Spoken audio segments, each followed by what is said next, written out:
నేర్పిండు మీకు అప్పుడు చక్కగా రాకున్నది ఈ రెడ్డికి ఈ ఇద్దరు ముగ్గురికి నలుగురికి వచ్చేది. మిమ్మల్ని చూస్తుంటే నాకు ఎంత ఆనందం అనిపిస్తుంది అంటే ఆ బీజం నాటింది ఆయన. ఇప్పుడు మొదట వృక్షానికి ఈ వృక్షానికి బీజం నాటింది అయ్యప్ప గారు. ఆయన పిల్లలను ఎంతో మందిని తయారు చేసిండు. ఆ పిల్లలు ఇప్పుడు పెద్ద పెద్ద పెద్దవాళ్ళు అయిన ఇప్పుడు వేరే ఊళ్ళలో స్టార్ట్ చేసి ఉంటారు, ఎక్కడెక్కడ కాలేజీ ఏదో చేస్తున్నారు మొత్తం పైన. ఇప్పుడైతే మనం భగవద్గీత గురించి కొద్దిగా విచారణ చేద్దాం. ఎందుకు భగవద్గీత చదవాలి అనే విచారణ మీరందరూ పాల్గొనవచ్చు. ఇందులో ఎవరు ఏంది తెలియకుంటే ప్రశ్నలు అడగొచ్చు. మనం అందరం ఉండం, ఒకరికొకరు చర్చించుకుందాం, మాట్లాడుకుందాం. ఒక్కరే మాట్లాడకుండా అందరం పాల్గొందాం. ఇప్పుడు భగవద్గీత ఎందుకు చదవాలి చెప్పండి, తోసింది చెప్పండి. భగవద్గీత ఎందుకు చదవాలి నీవు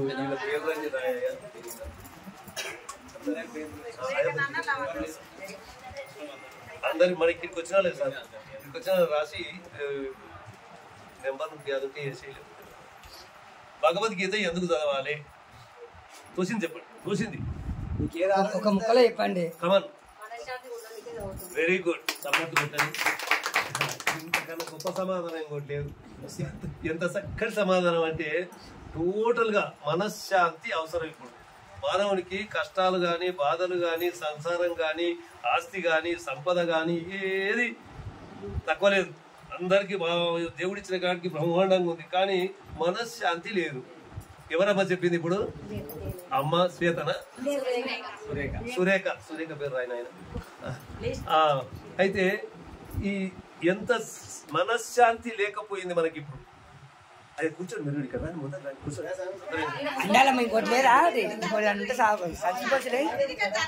మనశ్శాంతి ఇప్పుడు చూడండి. మన తాపత్రయం ఎట్లా ఉందంటే ఇది సంపాదించమా అది సంపాదించమా, సంసారం చేద్దామా, ఇల్లు కడదామా, మన భూములు కొందామా, ఏదో సంపాదించమా, ఇంకా సంపాదించమా, అది చేద్దాం ఇది చేద్దాం, ఇదే తాపత్రయంలో వాడి సంసారంలో వాడి మనం ఎట్లయితున్నాం అంటే ఇక పూర్తి నిరంతరం సంసారం పైనే పడుతుంది. ఎప్పుడు నిరంతరం ఆలోచనలోనే ఉంటున్నాం, కానీ శాంతి లభిస్తలేదు. అశాంతస్యకు తస్సుఖం అని భగవద్గీత ఉంటుంది.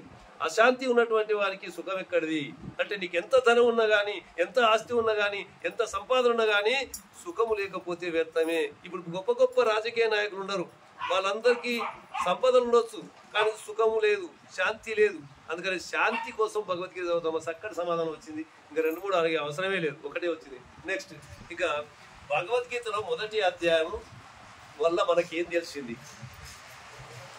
భగవద్గీతలో మొదటి అధ్యాయం ఉంది కదా, మనం మొదటి అధ్యాయం చదివితే ఏమి లాభం, ఏం వస్తుంది? అక్కడ ఏదన్నా చెప్పండి, ఇష్టం వచ్చింది చెప్పండి. మొదటి అధ్యాయం చదివితే ఏమొస్తుంది మనకు? మొదటి అధ్యాయం చదివినాం కదా, దాంట్లో ఏందన్న ఒక మాట చెప్పు, ఇది ఇట్లా అయింది కదా అని. మోహము వెళ్ళిపోనికే అట్లా ఏం చెప్పి విషాదం. ఆయనకు బంధువులు, మేనమామలు, వాళ్ళ చుట్టాలు, వాళ్ళ వంశం అంతా వీళ్ళందరినీ చంపి వాళ్ళ నెత్తురు ఎట్లా తింది అనేది మోహం కలిగింది. విషాదం మోహము చేత అర్జునుడు ఏడ్చిండు. విషాదం అంటే ఏడుపు, విషాదం అంటే ఏడుపు. ఇప్పుడు మనకేం ఏడుపు ఉంటుంది మరి? సంసారం అనేది సంపాదించాలనేది ఇదే ఏడుపుంది కదా. మనకు పుత్రుల పట్ల, భార్యల పట్ల, సంసారం పట్ల, పిల్లల పట్ల, బంధువుల పట్ల, వీళ్ళందరి ప్రేమానురాగాల తోటి మనం ఏం చేస్తున్నాం అంటే ఇక మనం నిండా సంపాదించుకున్నా కానీ ఇక మా ఓడు ఉండడానికి దానికి కూడా కావాలి, ఇంకా ఇస్తే మా అమ్మమ్మ ఉన్నది వాళ్ళ ముసలామె ఆమెకు కూడా కావాలి, ఇంకా సంపాదిస్తే ఇక మా మనవరాలు ఉన్నాడు, మా కొడుకు ఉన్నాడు, మా తాత ఉన్నాడు, తందా, వీళ్ళందరినీ ఇస్తా ఉంటాం. ఇంకా ఇస్తా సంపాదన ఇట్లే ఉంటది. కాబట్టి దీనికోసం ఏడుపులు ఉంటాయి. ఇంకేం ఏడుపులు ఉంటాయి? మంది వీన ఏడుపులు ఉంటాయి. వాడికి చూడు ఇల్లు కట్టిండు, వాడు నిన్నమన్న దాకా మంచిగానే ఉండే, వాడికి ఏందో దొరికిందా ఏమో అయినట్టుంది అనే రకంగా మన మీద ఏడుపులు ఉంటాయి అన్నట్టు కదా. ఇంకా వాడు ఏది మాట్లాడినా కానీ మనం ఒక రకంగా దాన్ని విమర్శిస్తుంటారు అన్నట్టు. అట్లా ఇట్లాంటి ఏడ్పులు ఉంటాయి సంసారం పట్ల. ఈ ఏడ్పులు అంతేకాకుండా మన సంసారం పైన కూడా దుఃఖం ఉంటుంది. మనకు ఎళ్ళని సంసారాలు చేసుకుంటా ఆ రకంగా కూడా దుఃఖాలు ఉంటాయి. బాగా సంపదలు ఉన్నటువంటి సంసారంలో కూడా ఇంకా సంపాదించలేదని దుఃఖాలు ఉంటాయి, ఇంకా సుఖాన్ని అనుభవించలేదని దుఃఖాలు ఉంటాయి, ఇంకా భోగాలను అనుభవించలేదని దుఃఖం ఉంటది కదా. మనం మానవుని కోరికలు పోయిన కొద్దిగా దుఃఖాలు వస్తుంటాయి అన్నట్టు. ఈ దుఃఖాలే అర్జునికి దుఃఖము. మరి అర్జునుడు దుఃఖించిన దుఃఖానికి మన దుఃఖాలకు తేడా ఏంది? అందరి గురించి ఆలోచించి మనం మన గురించే ఆలోచించుతున్నాం.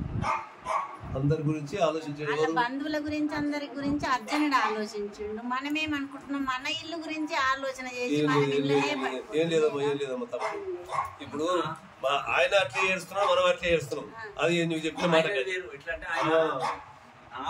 నా స్వార్థం కొరకు ఇంత మందిని అది చేసి నేను ఆ నెత్తుకుని ఏ విధంగా తిందు నాకు అవసరం లేదా, ఆ రాజ్యం లేకున్నా సరే, ఆ రాజ్యం లేకున్నా సరే అని చెప్పి ఆయన అంతే. అక్కడ ఏమైందంటే వైరాగ్యం వచ్చింది. వైరాగ్యం అంటే సంసారం పట్ల వైరాగ్యం వచ్చింది. మనకు వస్తున్న వైరాగ్యం అంటే మనకి ఎన్నటికీ రాదయ్యా. చచ్చిపోయే ముందర కూడా ఏమంటారంటే, అరే దుఃఖంలో ఎవరు ఉండరు అంటే విష్ణు ఉండడు అని. విష్ణు కూడా ఇన్నే ఉన్నాడు కదా, మరి ఎవరు ఉండరు అంటే రాజేష్ ఉన్నాడు. రాజేష్ కూడా ఇన్నే ఉన్నాడు కదా, మరి ఎవరు ఉన్నాడు దుఃఖంలో ఎలా ఉన్నాడు. ఎవరు లేడని ఏం చేస్తారా అంటారు. దుఃఖవంతం పనిచేసి ఏం చేస్తారు అంటే వీడు సత్యపోయే ముంగల ఇంకా జర అయితే పోతారు ఈ జీవి. యమధర్మరాజు బడులు వచ్చి చూస్తున్నారు మేము పట్టకపోనికి. అప్పుడు వీడు దుఃఖం మీద మర్చిపోతారు. వీడు ఎందుకమ్మా ఆ దుఃఖం కాల్తే పోతే ఉంటే ఆ పిల్లలు చూసుకోరా, వాడు బతకడా, వీడు లేచి ఆ దుఃఖం అమ్ముతాడా? ఎందుకు ఆ మమకారం? సచ్చిందాక మమకారం ఉండకూడదు. అంటే ఇక్కడ మనం నేర్చుకోవాల్సిన అర్జున విషాద యోగంలో నేర్చుకోవాల్సిన విషయం ఏంటంటే, మనము ఆయనేమో తన సంసారానికి వైరాగ్యం అంది 12 సంవత్సరాలు అజ్ఞాతవాసం, వనవాసం 1 సంవత్సరం అజ్ఞాతవాసం చేసిన తర్వాత ఆయనకు ఒక వైరాగ్యం వచ్చేసింది. ఇంకా ఎందుకు ఈ సంసారం అనే వైరాగ్యం వచ్చింది. మనకు అట్లాంటి వైరాగ్యం రాదు కూడా. కాబట్టి మనం ఏం చేయాలంటే ఆ వైరాగ్యాన్ని తీసుకురావాలి. అందుకోసం భగవద్గీత మొదటి అధ్యాయం చెప్తాడు. అంతేకాకుండా ఏమంటారంటే, ఇక ఈ యుద్ధం చేస్తే అందరు చనిపోతారు, వర్ణ సంకరం ఏర్పడుతుంది, పురుషులంతా చనిపోతారు, మరి మొత్తం స్త్రీలే మిగులుతారు అని పిండకూడు పెట్టేటోడు ఎవడు ఉండడు అని చెప్పి ఆ విధంగా ఏడుస్తున్నాడు. ఇంకా ఇది అర్జున విషాద యోగం. అర్జున విషాద యోగం మనకున్న విషాదాలు ఏంటంటే, ఇవాళ రేపు పిల్లలు చక్కగా చదవకపోతే తండ్రి తల్లి ఏమన్నా తిట్టిందనుకో వాడు ఆత్మహత్య చేసుకుంటున్నాడు. అటువంటివి ఉన్నాయి ఇప్పుడు జరిగేవి. అవి ఎందుకు జరుగుతున్నాయంటే వానికి సరి అయిన అవగాహన లేక. ఈ రోజు భగవద్గీత పిల్లలు చదివిరంటే అట్లాంటి ఆత్మహత్యలకు ఎవడు పాల్పడడు.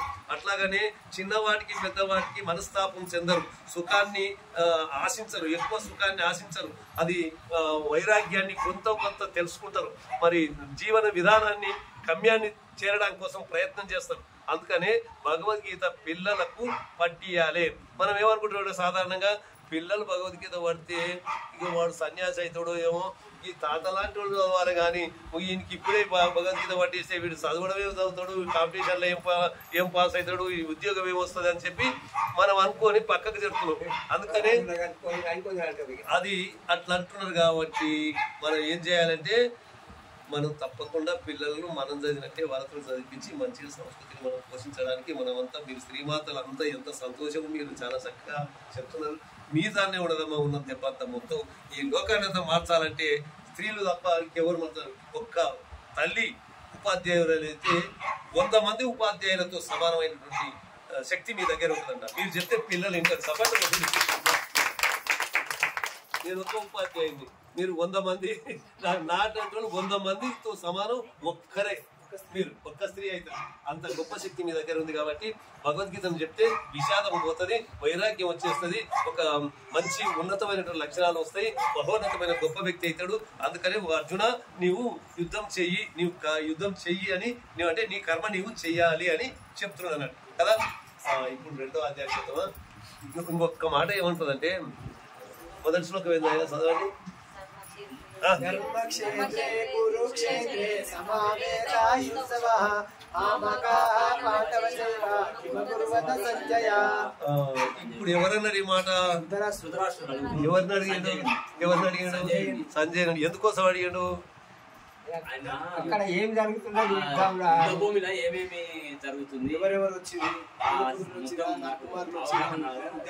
అడుగుతున్నా.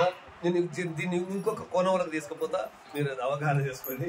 ఎట్లా అంటే మనల్ని పుట్టించోడు ఒకడు ఉన్నాడు కదా, బ్రహ్మదేవుడు ఉన్నాడు కదా, ఆయన అడుగుతాడు పైన ఉండి ధర్మక్షేత్రే కురుక్షేత్రే సమవేతాయుత్సవ అంటే భారతదేశంలో తెలంగాణ రాష్ట్రంలో చంద్రధరలో పుట్టించినటువంటి నీవు ఏం చేస్తున్నావు? కిం కర్వత సంజయ, నీవేం చేస్తున్నావు అంటే నేను చేస్తూనే ఉన్న సంసారం కాదు, నేను పుట్టించింది ఎందుకు? దైవాన్ని చేరడం కోసం పుట్టింది. దైవాన్ని మార్గంలో వచ్చి దేవుని చేరడానికి నేను పుట్టిస్తే నువ్వేం చేస్తున్నావు అంటే బాగానే చేస్తున్నావు, కట్టెలు చేస్తున్నావు, వంట చేస్తున్నాం, తింటున్నాం, బాయికి ఆడిపోతున్నాం, పంట పండించుకుంటున్నాం, ఏదో ఇంకా అప్పులు తెస్తున్నాం, ఇల్లు కడుతున్నాం, ఇది సచ్చిందాక ఇదేం పని చేస్తామని అదేనా నీకు చెప్పింది?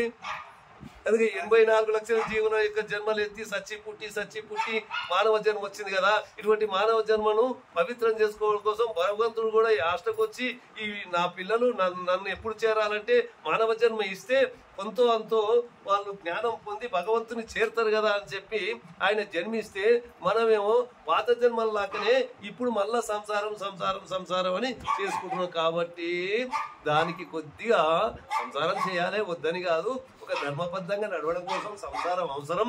సంసారంతో పాటు ఈ 2 రెక్కలు అవసరమమ్మా. ఇందులో ఈ రెక్క లేకపోతే నడుస్తుందా, ఈ రెక్క లేకపోతే నడుస్తుందా? ఇది ఒక సంసారం అనుకో, ఇది ఒక ఆధ్యాత్మికం అనుకో, అట్లా 2 రెక్కలతో మనం వెళ్ళాలి అని. అందుకనే బ్రహ్మదేవుడు అడిగినట్ట పుట్టిదాడివి పుట్టి కొంత పెద్దగైనాక ఏం చేస్తున్నాడా అంటే ఎవరినైనా గురువునన్నా చేరిందా, ఎవరైనా భగవద్గీత సంఘాల కన్నా చేరుతున్నాడా, ఎవరన్నా విష్ణు సహస్రనామాలు చదువుతున్నాడా అని పుట్టించినాడు అడుగుతున్నాడు. అడిగితే ఈయన ఏం చేస్తున్నాడా అంటే ఏదో ఇంకా పిల్ల పెళ్లి చేసిండు నిన్న మననే, ఇంకా అప్పులు దిద్దుకోవాలి అంతా చూసుకోవాలని ఈయన అంటున్నాడు. అంటే అది అయిపోయినాక పోదా కానీ అనే రకంగా వీళ్ళు మాట్లాడుతున్నారు. అట్లా కాకుండా ఈ ధృతరాష్ట్రుడు అంటే గుడ్డోడు కదా, మనం కూడా ఈ లెక్కలకు వస్తే మనం అంతా ధృతరాష్ట్రులమే అన్నట్టు. ఎందుకు మనమంతా గుడ్డోళ్ళం అన్నట్టు. కళ్ళుడే కదా అంటే ఇవి లౌకికమైన కళ్ళు దేవుణ్ణి చూడలేవు. ఇది లౌకికమైన కళ్ళు దేవుణ్ణి చూడలేవు కదా. పరమాత్మని జ్ఞాన చక్షువులు ఇస్తే ఆ జ్ఞాన చక్షువుల చేత మనం చూడగలుగుతాం. ఇది మొదటి అధ్యాయం. దీనికోసం మనం భగవంతుని విషాద యుగంలో మనం కూడా విషాదం ఎప్పుడు వచ్చినా కానీ ధైర్యంగా ఎదుర్కోవాలని కృష్ణ పరమాత్ముడు చెప్తున్నాడు. 2వ అధ్యాయానికి వస్తాం.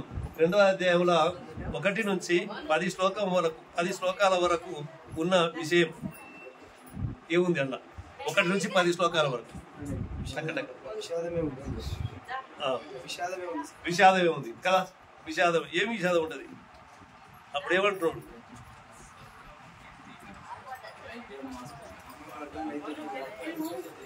వెరీ గుడ్ సపోర్ట్ కొట్టండి ఒకసారి. భగవద్గీత యొక్క సారాంశం వివేకానంద స్వామిని అడిగితే ఏంది సారాంశం అంటే ఒక్కటే శ్లోకం చెప్పాడట. క్లైబ్యం స్వగఃపార్థ నైతత్వయుపపద్యతే శూద్రం హృదయ దౌర్బల్యం త్యక్తోతిష్ట పరంతప. అంటే హృదయ దౌర్బల్యాన్ని వదిలేసి నీవు లేచి యుద్ధానికి సన్నిధం కండి. మనమంతా యుద్ధం చేయాలా? ఇప్పుడు అర్జునుడు ఆడ యుద్ధం చేయమన్నాడు కానీ మనమంతా యుద్ధం చేయాలా? మనం ఏం చేయాలంటే సంసారంతో యుద్ధం చేయాలి. జీవితమే ఒక పోరాటం, జీవనమే ఒక పోరాటం. ఈ జీవితంతో పోరాటం చేయాలి. ఈ పోరాటంలో 2 వైపులా ఉండాలి. ఒకటి ఆధ్యాత్మికము, ఒకటి లౌకికం. ఈ 2 కలుపుతూ మనం భగవంతుని చేరడం కోసం ప్రయత్నించాలి. ఇంకా తర్వాత ఏమన్నదయ్యా? ఇంకా అర్జునుడు ఇంకేమని ఏడుస్తాడు? 10 శ్లోకాలు. ద్రోణుడు, మా తాత అయినటువంటి భీష్ములు, వీళ్ళను చంపడం నా చేత కాదు, ఇది ధర్మం కాదు అని చెప్పి ఆయన యుద్ధము మానుకోవాలని చెప్పి ఏడుస్తున్నాడు కదా. అట్లా ఏడ్చినాక ఇంకా తర్వాత ఏమంటాడు? ఏడ్చి ఒక యస్మిన్ గతాని వర్తంతి భూయ యథా ప్రవృత్తే ప్రస్తుత పురాణి నిర్మాణ మోహాజిత సంగదోష ఆధ్యాత్మ నిత్యా వినివృత్త కామ 15